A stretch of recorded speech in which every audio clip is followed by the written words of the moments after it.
in her eyes gray. Hey guys, Jay Steven here. So, a while back, LindyBeige did a really interesting video about this issue of why women were never used as soldiers in medieval and ancient societies. And one of the things he came up with was the idea that women, because of the nature of human biology, men can pretty much impregnate a limitless amount of women, but women can only get pregnant once a month. And so women are the limiting factor in reproduction. Then because of that, women were more valuable in the ancient and medieval world, and therefore men were more expendable. And really this is just kind of a rule, that he's sort of introducing. Women are more rare and valuable, and the resource they provide is more precious, and men are more expendable. Now, this is a topic that's come up quite a bit in the chatter on the internet, and another thing that comes up at times is this idea that, kind of piggybacking on this idea.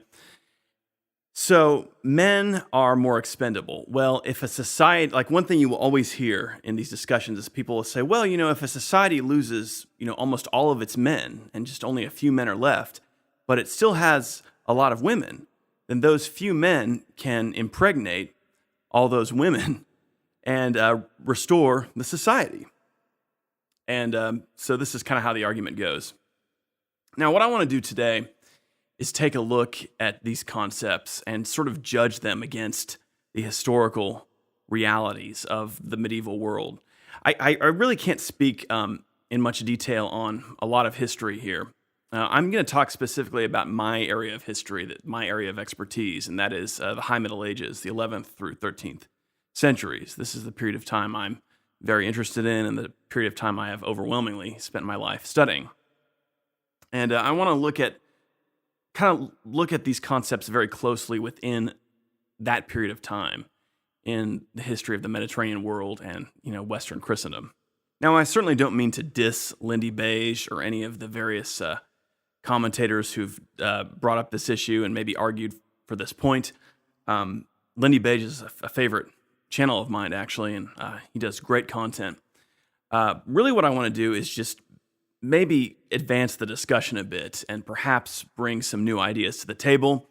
A lot of this stuff is still stuff I'm kind of kicking around, and so you guys can kind of help me unpack some of these ideas, and we can move forward with them together. Now, first of all, I want to look at this issue of the idea of, okay, let's say a society loses a lot of its men, like there's some catastrophic war or something, and this society or this tribe, this group loses the bulk of its men. Only a few men are left, but they retain their women. My question is, in the medieval world, or the ancient world even, what would have actually happened in a situation like this? Like, would the society then have gone into, okay, now let's go ahead and get the few guys we have, getting all the women pregnant, and we will restore things in a generation? I think that the answer to that question is, what would have happened is that another group that had a robust male population would have appropriated that society's women, and that society would have been exterminated, would have ceased to have existed. And those women would have been absorbed into the society of the conquering male group that had taken possession of their wombs, if you will. In fact, this sort of thing happened in history. So I think right there, that should kind of give us some pause and make us question this idea of women as the limiting factor. I mean, I understand it biologically, just in terms of the strict biology, but in terms of the way human societies have actually functioned. I think one thing that trips us up, looking back at this sort of thing from the vantage point of the 21st century Western world, is we live in a time when fertility is a scarce thing. There are low birth rates. We have large aging populations. You know, some of our young fertile women don't even have children, and those that do only have a few. This is a big question on the minds of a lot of people. You know, what about dropping fertility rates and sub-replacement levels of populations? You know, who's going to pay the Social Security? You know, that seems to be the big issue. One thing we have to remember about, I'm going to go back to my period of time here, the 11th through 13th centuries. If we look at that period of time, this is not a period of time when fertility was an issue. People in this period of time weren't saying to themselves, gee, we don't have enough babies being born. In the High Middle Ages, the elderly population was very small, and the bulk of the population was on the much younger side. And when it came to fertile age women in their fertile years, they generally spent those years pregnant. We look at, you know, very high-ranking noblewomen. They had, you know, to have 9, 10, 11 kids was a commonplace thing. Peasant women had lots and lots of children. This was just a given. When you look at this period of time, the High Middle Ages, you don't get the sense that men were trying to hoard women, like desirable young women. You don't, like, for example, I think people have this image that, you know, powerful men use their okay, you know, now I'm going to go around and just gather up all the pretty girls that I possibly can, and I'm going to stick them in a harem. Of course, harems did exist, you know, in the Islamic world and that sort of thing.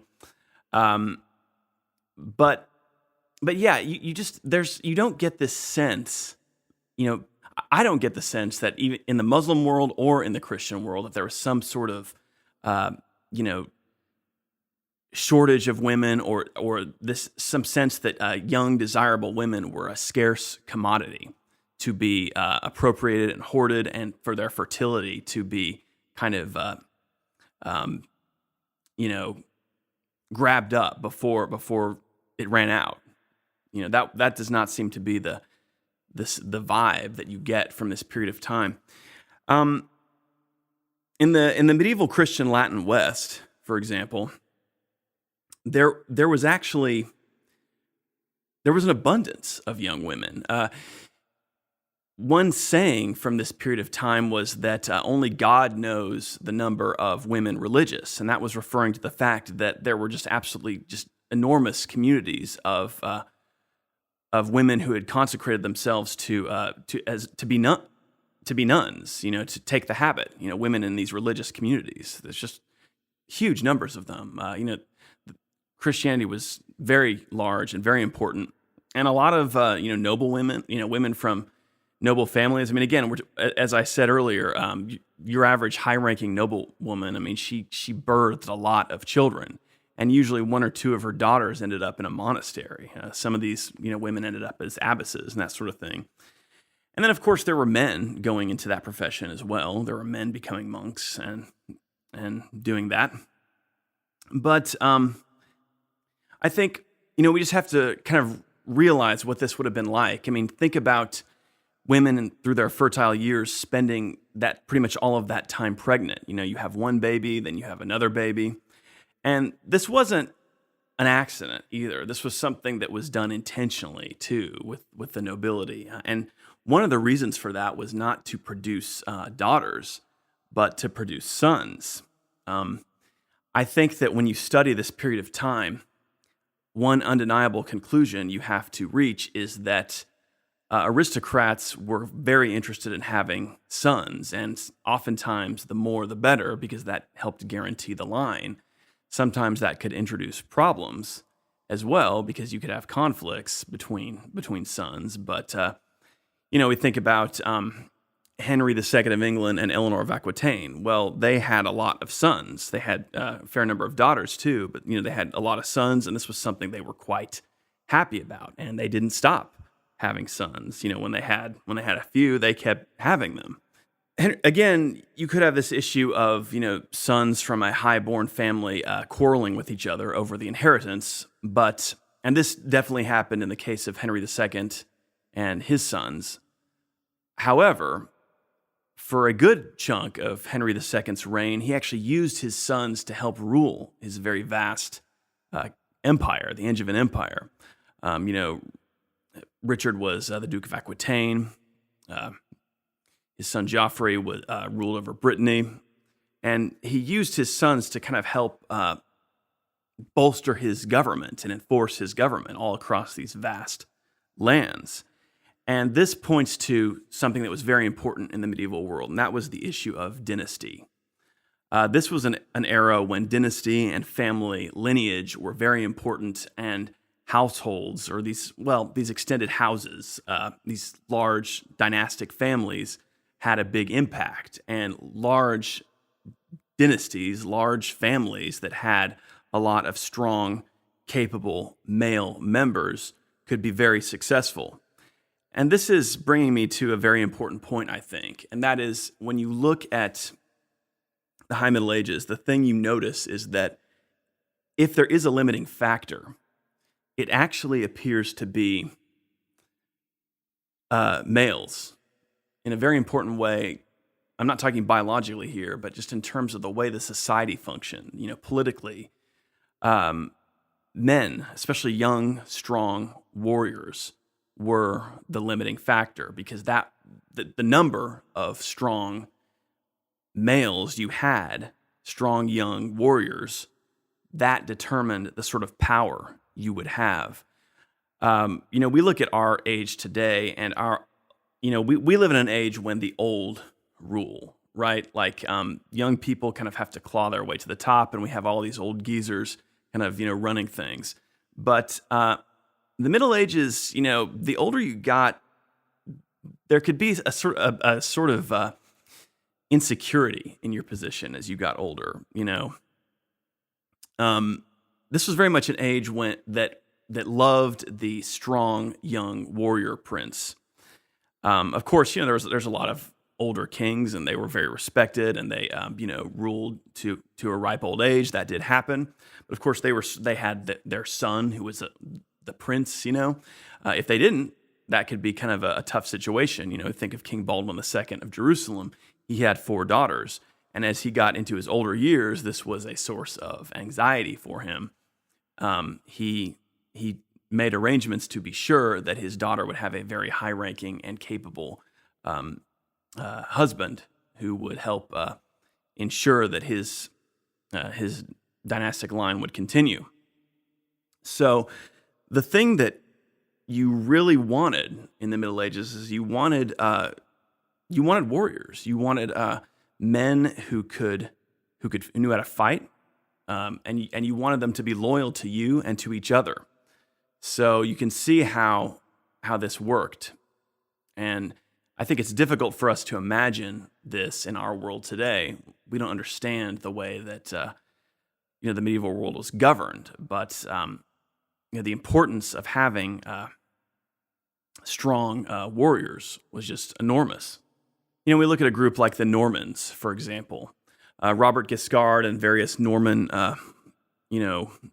upstarts who showed up in southern Italy in the mid to late 11th century. How did they build their power base?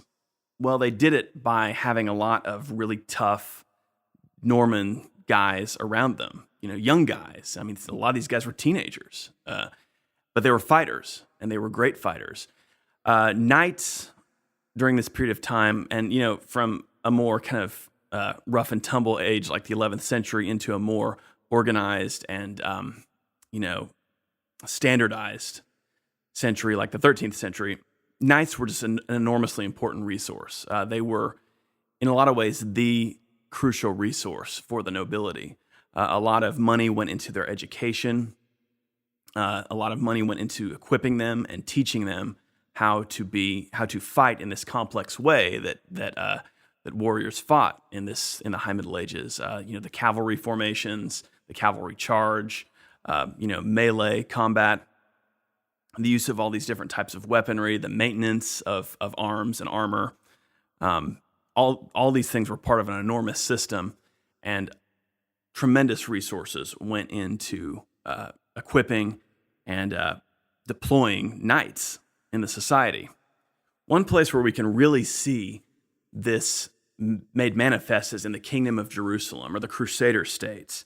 The Crusader states always had a problem of not having enough young male warriors. There was always a shortage of that. And this wasn't just because they died in battle. It was because it was tough to get them to come out there in the first place. There were other opportunities elsewhere. A lot of them did come out there, and a fair amount, and it did happen a lot of times that guys would die in battle. But that wasn't the main issue with getting them out there, because a lot of times before the battle even happened, there was a shortage of guys. There was an abundance of women, though. There was an abundance of heiresses in the Crusader states. In fact, they were always looking for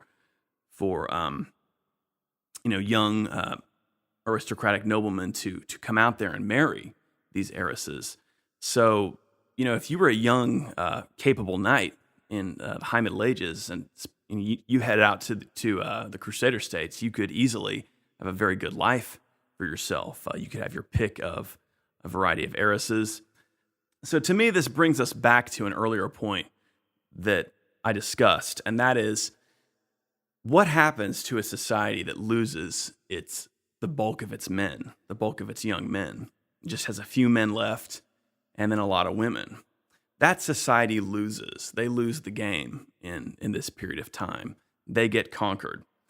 And you can see then why, in this period of time, young men were so valued, why they were really kind of the limiting factor. I think if you had tried to introduce this concept to medieval people, they would have been baffled by you trying to explain to them why it's so hard to get women to have a lot of kids. If they were to look forward into our period of time, I think they would be very baffled by everything. But if you tried to explain to them, women, I mean, they can only get pregnant once a month, and it's, who knows how many babies they're even going to have.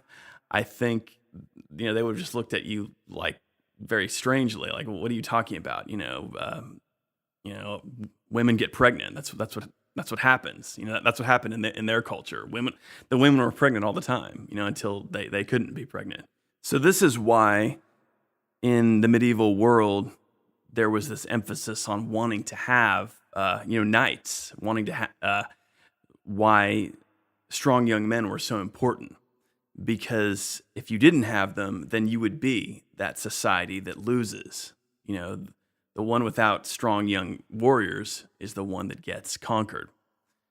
So yeah, I think, a lot of times when, in the period of time we live in, with kind of these strange artificial conditions, it's very easy for us to create these scenarios in our minds that don't really take into account the reality of how human societies function. Another thing I think is interesting is that just this idea I hear floating around the manosphere and everything about how, what happens is you get one guy and he's like the top guy and he gets most of the women. And then there's a bunch of beta guys and they don't get women. You look at actual warrior societies of the past. For one thing, this idea that these guys at the top, spent a ton of time just having sex. I don't know. I question that. I think that, they definitely, they had healthy sex drives and they, did their thing. But a lot of these guys were very focused on military campaigns and campaigning. We think about some of these top guys from the medieval era, guys who were just really big time conquerors who just kicked a lot of ass and really were successful, very successful in an age when you had to be a warrior king. Alfonso the Battler, Henry II of England, Robert Guiscard. I understand that these guys, that they took time to get their pleasure here and there. But these were energetic guys. These were guys who worked more than they played. They spent most of their lives in the field. They were on a saddle. They rode a lot more saddles than they did women, I think. And also, I think we have a lot of examples, especially during this period of time I'm talking about, the High Middle Ages, of kings who were pretty loyal to their wives. There were playboys. I think Henry II of England was definitely one who liked to kind of have a wide choice of ladies. Another guy who comes to mind for me is James I of Aragon. He was kind of a playboy. But, Fernando III of Castile, Louis IX of France, Baldwin II of Jerusalem. There's just a whole host of kings that I can think of who, did they have affairs? I mean, we don't know for sure necessarily, but the idea that they were known to be just constantly messing around on their queen, I don't think we see as much of that during this period of time.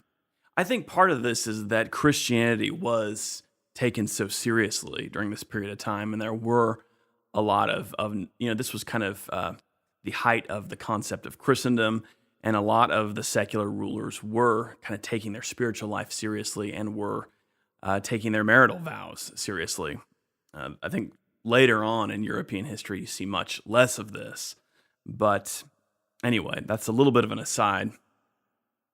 But I think my more important point is just this issue of the idea that these really successful rulers just like were collecting these, making a big collection of pretty girls and just like spending, tons of time just having sex. I really think that a lot of these guys who made it to the top in these societies, they were hard workers. They spent a lot more time working than they did playing. These were guys who were serious about power and were serious about military campaigns, and they fought hard. A lot of these guys fought alongside their troops, and you spend your life in a saddle, riding from campaign to campaign, castle to castle.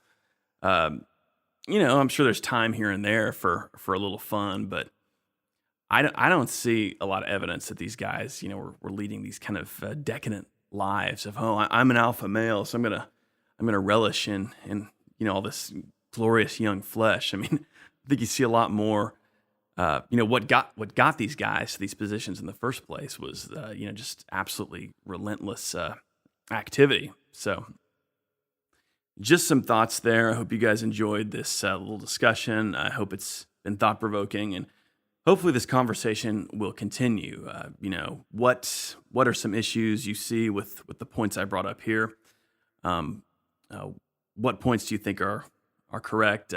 Let's continue the conversation. Make some comments down below, and we'll see if we can't continue to work this out.